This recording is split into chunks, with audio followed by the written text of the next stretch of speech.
భద్రాద్రి కొత్తగూడెం జిల్లా భద్రాచలం వద్ద క్రమంగా పెరుగుతున్న గోదావరి వరద 48 అడుగులకు చేరడంతో రెండవ ప్రమాద హెచ్చరిక జారీ చేసిన అధికారులు నిన్న సాయంత్రం 7 గంటలకు 43 అడుగులకు చేరడంతో మొదటి ప్రమాద హెచ్చరిక జారీ చేశారు అధికారులు.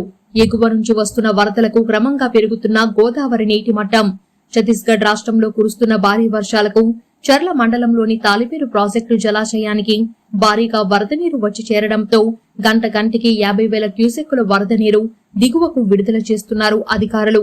మొదటి ప్రమాద హెచ్చరిక నుండి రెండవ ప్రమాద హెచ్చరిక జారీ చేయడానికి 20 గంటల సమయం పట్టింది. ఎగువ నుండి వరద నీరు కొద్దిగా తగ్గడంతో భద్రాచలం వద్ద గోదావరి కొంత నిలకడగా ప్రవహిస్తుంది. ఇప్పటికే లోతట్టు ప్రాంతాల ప్రజలను సురక్షిత ప్రాంతాలకు తరలించేందుకు అన్ని ఏర్పాట్లు చేస్తున్నారు అధికారులు.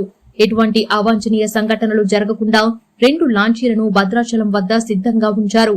నదీ స్నానాలకు భక్తులను ఎవరినీ స్నానఘట్టాల వద్దకు అనుమతించడం లేదు.